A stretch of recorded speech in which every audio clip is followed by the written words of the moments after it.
In a world where every smartphone is a glass rectangle slab, it can be hard to stand out. Manufacturers try many different ways to get their devices to catch our attention. And Oppo, with its latest flagship phone, has gone with an ultra-premium luxury finish with fast charging. But does it add up to a complete experience? I'm Cam Bunton from Pocket-lint, and this is our review of the Oppo Find X5 Pro. And if you do like this video, please do leave a thumbs up, subscribe, and tap the notification bell to make sure you don't miss any more.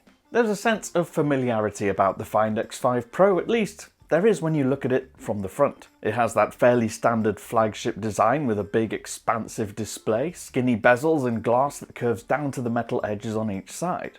This design has its benefits. Because it's curved from both the front and the back, it makes what is quite a large device feel a lot more comfortable to hold in one hand than it would be if it adopted the iPhone's flat screen and straight edge approach. With some phones, the addition of curves on the screen often leads to accidental touches, but with the Oppo it's not something we really noticed all that much. And while the front is pretty standard, the rear design is anything but. It's here Oppo is flexing its design muscles and showing us what is possible when you care about making something unique and care about seamless design. It's all one piece of ceramic that ramps up to the camera protrusion with these sumptuous curves leading up to a completely flat surface, and the camera lenses are slightly recessed into that. It's not often we find ourselves placing our phone face down just so we can keep glancing at it, but cue Barry White music. Actually, don't. We can't afford it. There is a downside though. It's a very shiny, glossy finish, and that means two things. It collects fingerprints for fun. Every time you touch it, there's a new oily smear on the surface. At least, there is on the black model that we're reviewing. The shiny finish also means it slips off things very easily too, especially if it's soft fabric. But here's the plus side though. Because it's ceramic and not glass, it's difficult to mark or break. So when it does eventually drop on the floor, which our unit did multiple times, it doesn't leave a scratch or a crack, or it hasn't so far. Add to that durability with IP68 water and dust resistance, and you have a phone that's not just beautiful, but can take a beating too. It's a winning combination. Moving on to display, and here again the Oppo Find X5 Pro sings all the right notes. That's to say, it's a big 6.7-inch display with a peak 120Hz refresh rate and 1300 nits brightness. It's LTPO technology too, so it means the display can adapt its refresh rate to suit the content that you're viewing on it, from as low as 1 Hz to 120. That means it's conserving energy when you're doing things with minimum refresh like browsing Twitter or reading articles, and when you need it to, it kicks all the way up to 120 frames per second. Like many phones, you see that smooth, sharp animation most during general interaction with the phone's user interface. It's crisp and responsive, and while it has Quad HD Plus resolution, it isn't enabled by default. Oppo sets the resolution to 1080p out of the box.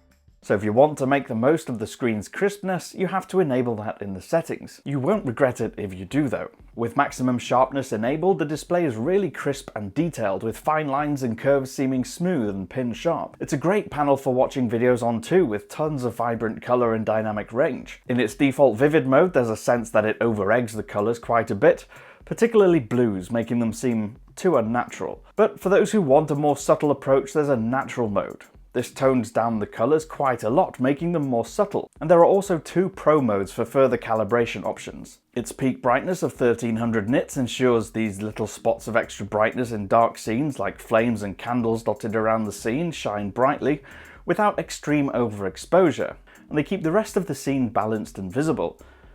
There are some HDR shows where scenes still feel a little too dark, particularly in shows like The Witcher on Netflix. These scenes weren't too difficult to see with low ambient light around us. People's faces were smooth and subjects in focus were evenly lit, with a subtle gradient and natural look, but once there's more light around you, it can become a bit of a struggle, even with the screen cranked up to maximum brightness. From a software perspective, Oppo has adapted its ColorOS system and added new features, most of which are now standard features of Android 12.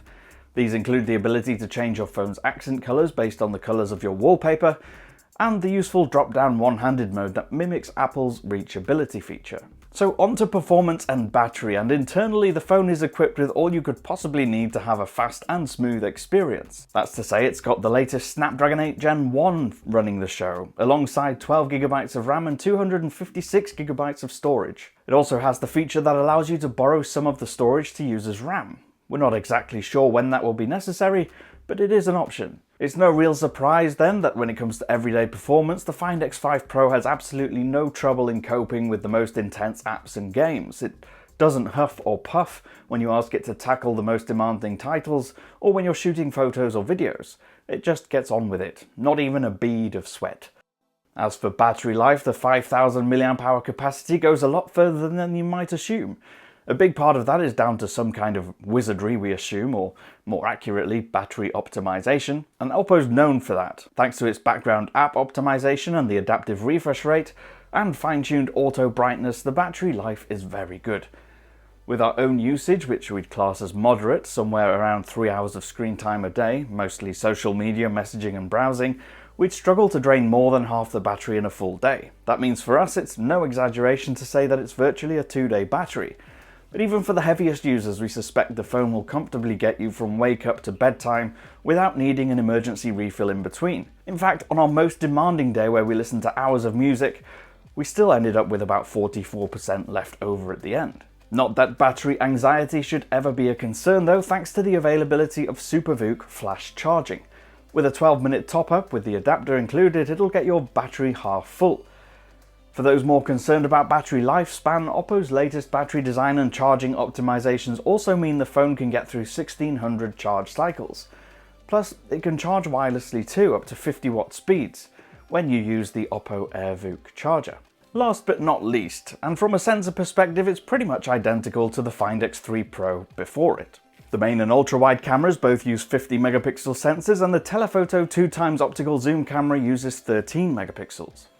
That doesn't tell the whole story though. For instance, the main camera now features 5-axis stabilization. That's made up of both sensor shift and OIS in the lens. For photos, that means there's very little in the way of blur in most photographs, plus videos are really smooth and stable when moving and shooting handheld. Shooting while walking will result in a little up and down movement, but it's not shaky, and when you're panning it doesn't take much effort at all to keep it completely smooth. It's about as near as you can get to completely smooth without going down the route of using an additional gimbal. It's pretty effective. Photography performance is strong in most conditions too, seemingly regardless of whether the light levels are high or low. We took it out in a variety of conditions, some bright days with even cloud coverage acting like a natural diffuser, and other days with harsh bright light delivered by a low afternoon sun. The camera's algorithms and processing, powered by Oppo's own Silicon ISP, seem to do a really good job of processing those images and dealing with the contrasting light. A lot of the time, and being critical, there's a sense that the HDR kicking in during a lot of these scenes can lead to shots being a little too contrast heavy and artificially sharp, and introduce blur or double edges around some moving objects. Similarly, despite Hasselblad's supposedly expert color processing, some colors were still oversaturated, particularly again the blue skies. Still, with heavy backlighting, the Oppo camera did a good job of evening out shadows and not letting subjects become too dark. In lower light and shots with even lighting, the results were great. Even when levels dropped, we didn't find the camera produced excessive noise. And then there's night mode. This enables you to shoot in very low light conditions by capturing a few seconds of light and using algorithms to counteract any hand shakiness. This even works with the camera's built-in light trails or long exposure modes. So if you want to, you can create those cool traffic shots with streaks of car lights without the need for a tripod. Now, with the zoom camera only offering 2x optical zoom where competitors are generally higher, it feels a bit like Oppo missed a trick here. Even comparing it to the iPhone 13 Pro Max's 3x optical zoom camera left us feeling we'd have loved to get even closer to faraway objects.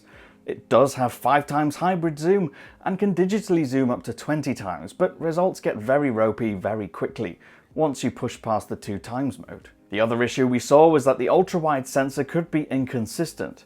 Despite having the same sensor as the main lens, we found that results, particularly around exposure and color, didn't match the main sensor, sometimes coming out overexposed and a bit faded. In the end, in a lot of ways, the Find X5 Pro builds on the things that the Find X3 Pro did really well. The ceramic back design might be the thing that attracts your attention to the phone, but it's the everyday speed and effortlessness in which it accomplishes tasks, plus the long battery life that makes it something you want to live with every day. The truth is, if a phone this good had a Samsung label stamped on it, it'd sell like hotcakes. It's a stunning phone and one you should definitely consider alongside the pricey iPhones and Galaxies of the world.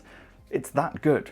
I've been Cam, I'm at Cam Bunton on social media if you want to get hold of me on there, or you can use the comments down below. And don't forget, if you did like this video, please do like and subscribe, and tap that notification bell to make sure you don't miss any more of our uploads. I'll see you again soon. Bye for now.